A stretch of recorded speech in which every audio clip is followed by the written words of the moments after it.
Hey there, my name is Alex, I am the Silver Mont, and this is my review of Resident Evil 2's Remake. Retomate? I played on PC, Steam Edition, and this review is not sponsored. I bought the game with my own money because I'm a fan of some Resident Evil games. On that note, however, I've only played Resident Evil 4, 5 and 6, and Revelations. Didn't have a PlayStation growing up, and what initially got me into the franchise was RE5. Because I like co-op shooters. In essence, I have very limited knowledge in regards to RE 1, 2, 3, and Code Veronica, having never played them. So I won't be comparing with the original too much. What I will tell you is that the remake plays vaguely like Revelations 2 or RE6, maybe a cross in between, with some stripped down mechanics and the like.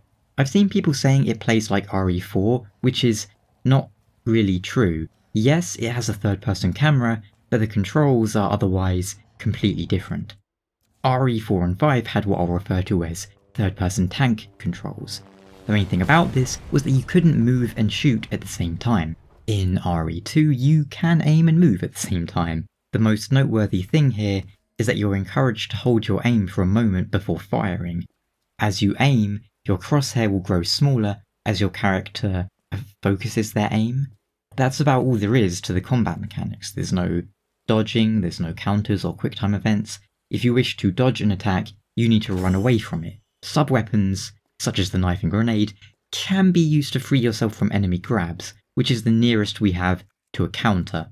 The knife is also breakable in this game. Use it for a few counter saves, or slash enough enemies and it will break. Of course, you will find more here and there. Outside of a bonus mode, you'll generally be fighting one or two enemies at a time, meaning each encounter is for the most part quite slow-paced and you can take your time considering it. See, fighting isn't really the goal in this game. Killing most zombies doesn't get you anything. They very rarely drop items, and usually you can tell if they're going to drop an item as they'll be holding it beforehand. They don't grant you EXP, the only real incentive to kill them is to get them out of your way. You can just as well pop them once in the head to stagger them and zip on by. Alternatively, take out their legs. Enemies will not follow you into different sections of the map, by and large. This can result in a few entertaining things, such as enemies leering at you from the threshold but unable to pass. It also means there are some enemies you can cheese by getting them to a door they can't pass through, and then just killing them with immunity. So far as I'm aware, enemies do not respawn, but new enemies can appear in areas you've already been to, infrequently. I went back to an area at some point and found there were lickers there. Yay. So it's up to you. The map system is very good in this game. You can plan out your moves from point A to point B, deciding how much to carry along the way, what items you will need at point B, for example. The game starts you off with a very limited inventory that you can expand as you play, but inventory management is always important, as is conservation of items. You can kill a zombie in a single headshot if you get a crit, but it's also possible to drop 4 or 5 bullets into a zombie only to have them stand back up to take another few. So you need to decide which enemies are worth killing. That's where the survival from survival horror came from, making sure you don't run out of the limited items at your disposal. You can't farm bullets or healing items. There are a set number of them in the entire game. So be mindful. And remember, most normal enemies, you can run past them. Bosses, you probably can't. Well, that's the survival. How about the horror? This is a point of contention, but I've always considered the horror in Resident Evil to be largely relegated to a form of body horror.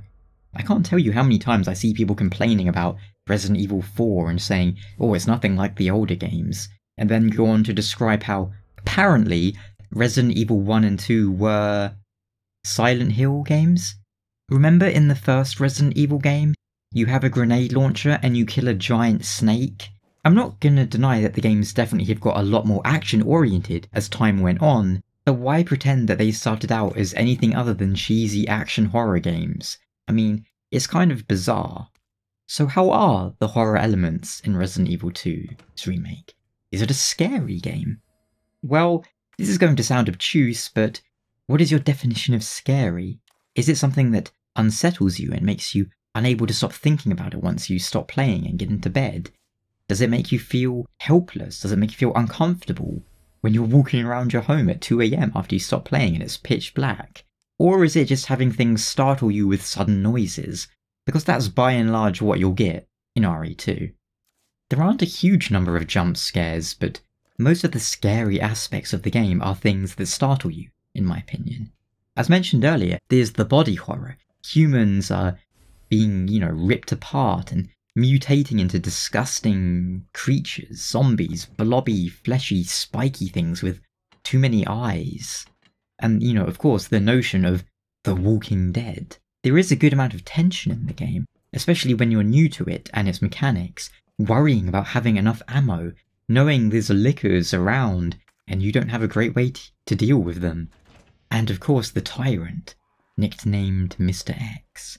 That was the cause of pretty much all my tension in the game, along with ammo, because once he shows up, you'll be hearing thump, thump, thump as he looks for you. And that's his footsteps, by the way, not his heartbeat or your heartbeat. You can knock him down, but he'll get right back up. Of course, that tension drains away immediately once you realise how to cheese him and avoid him completely by sort of exploiting his spawning mechanics. But it's a cool idea, and it works well for its intended purposes. When you're encountering him for the first time, it really does feel like he's just walking around one end of the police station to the other looking for you. So I won't spoil the magic and, talk about more specifically how it does work. The gameplay largely revolves around exploring complexly designed environments to find key items so you can progress. Take the police station. It's a building that takes up 3 floors and a basement level kind of thing. You'll be unlocking doors, finding puzzle pieces, items that let you go back and open up safes or lockers. You could liken it to Dark Souls in how the level can wrap back around on itself with shortcuts. The levels aren't huge, but they're very intricately designed, which makes them feel large. To put it another way, the first time you go through the Undead Burg, you can spend hours exploring its nooks and crannies. Once you know how to get through, however, you can get through in 5 minutes. Resident Evil 2 is the same way. You can spend a lot of time exploring, but once you know what to do, you can go through efficiently and quickly, and I would say that is really good game design. There aren't sort of artificial things that are there to make you spend a lot of time, Now, I'm not saying Dark Souls invented that, because of course Resident Evil 2 is a remake of a game from 1998, which is long before Dark Souls. It's just a useful comparison that the majority of my viewers will understand. If I say the level design wraps around itself, like in Dark Souls, people go, oh, I know what you mean. So don't read more into that comment than what is meant. Either way, the level design is great. The police station is a very iconic location, and probably where you'll spend most of your time. Overall, there's about 3 areas to the game, by and large. 3 main areas, with maybe some small interconnecting ones. And the fact that the police station features in Resident Evil Nemesis as well, I wouldn't be surprised if we see that coming soon.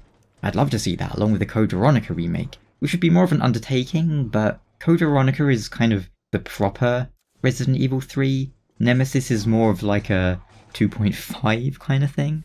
You can choose to play as either Leon or Claire, and outside of different weapons, they are essentially identical to play as. Neither has different abilities or anything like that. For the most part, their 2 campaigns are very similar. You'll get some different bosses and different cutscenes, and explore slightly different parts of the same areas, but I would say they are 80% the same.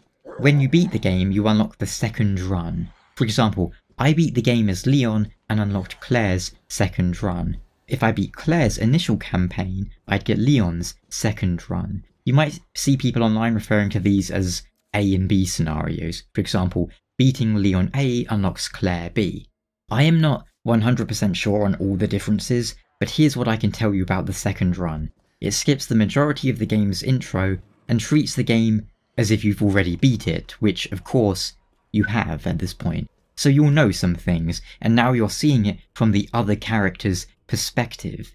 Of course, at the same time, whilst it is filling in those blanks, it kind of treats each campaign as canon. For example, in Leon A, you might kill a boss, whereas in Claire B, you will kill that boss. So whilst Leon will still be going through what he did in his campaign, some parts are reworked so that you're seeing it from a different perspective. It sounds a bit confusing, but it makes sense once you've done it. You'll also get at least one new gun.